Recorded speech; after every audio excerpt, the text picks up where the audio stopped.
I want to read a passage from one of his lectures, which I think is one of the greatest things he ever wrote, and which has been a very marvelous thing for me. It was in a lecture delivered to a group of clergy in Switzerland, a considerable number of years ago, and he writes as follows. People forget that even doctors have moral scruples, and that certain patients' confessions are hard even for a doctor to swallow. Yet the patient does not feel himself accepted, unless the very worst in him is accepted too. No one can bring this about by mere words. It comes only through reflection, and through the doctor's attitude towards himself and his own dark side. If the doctor wants to guide another, or even accompany him a step of the way, he must feel with that person's psyche. He never feels it when he passes judgment. Whether he puts his judgments into words or keeps them to himself makes not the slightest difference.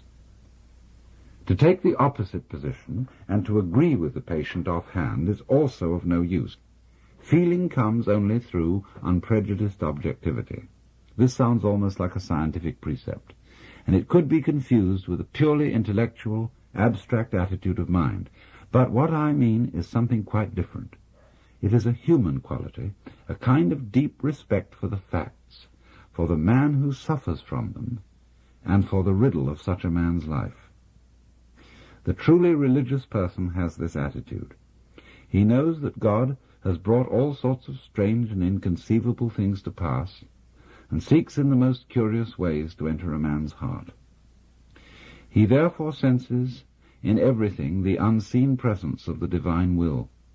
This is what I mean by unprejudiced objectivity. It is a moral achievement on the part of the doctor, who ought not to let himself be repelled by sickness and corruption. We cannot change anything unless we accept it. Condemnation does not liberate, it oppresses. I am the oppressor of the person I condemn, not his friend and fellow sufferer. I do not in the least mean to say that we must never pass judgment when we desire to help and improve. But if the doctor wishes to help a human being, he must be able to accept him as he is. And he can do this in reality only when he has already seen and accepted himself as he is. Perhaps this sounds very simple, but simple things are always the most difficult. In actual life, it requires the greatest art to be simple, and so acceptance of oneself is the essence of the moral problem and the acid test of one's whole outlook on life. That I feed the beggar, that I forgive an insult, that I love my enemy in the name of Christ, all these are undoubtedly great virtues. What I do unto the least of my brethren, that I do unto Christ.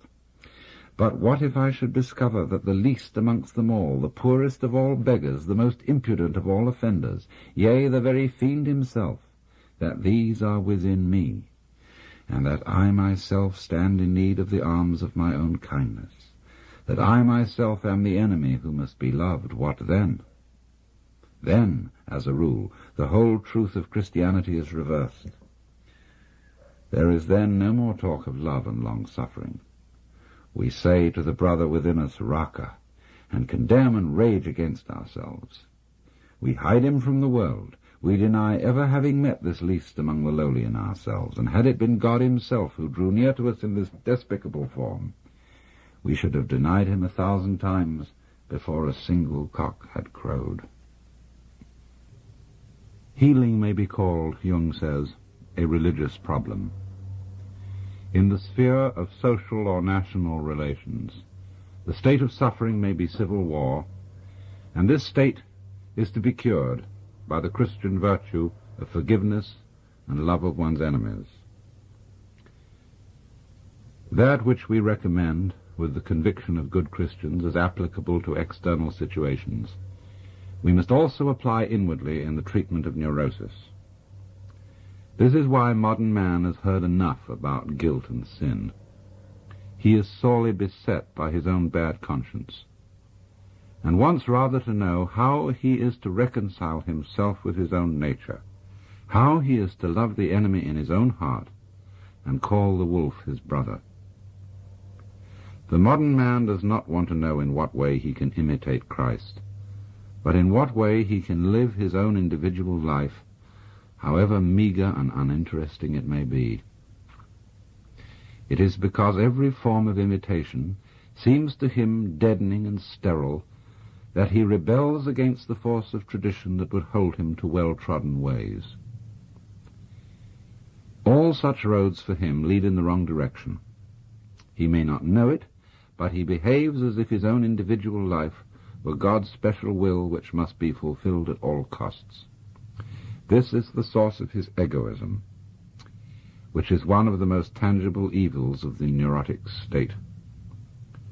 But the person who tells him he is too egoistic has already lost his confidence, and rightly so, for that person has driven him still further into his neurosis. If I wish to effect a cure for my patients, I am forced to acknowledge the deep significance of their egoism. I should be blind indeed if I did not recognize it as a true will of God. I must even help the patient to prevail in his egoism.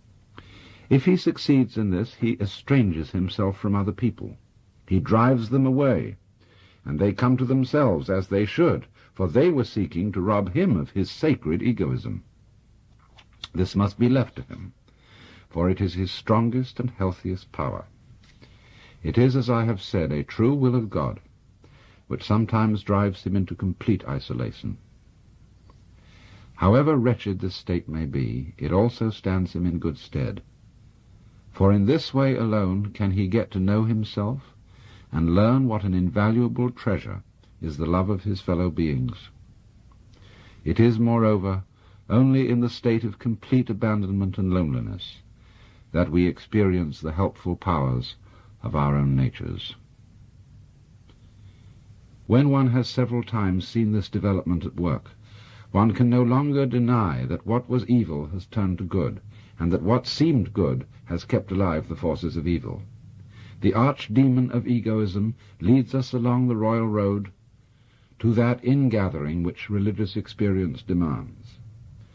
What we observe here is a fundamental law of life, enantiodromia, or conversion into the opposite. And it is this that makes possible the reunion of the warring halves of the personality, and thereby brings the civil war to an end. End of quote.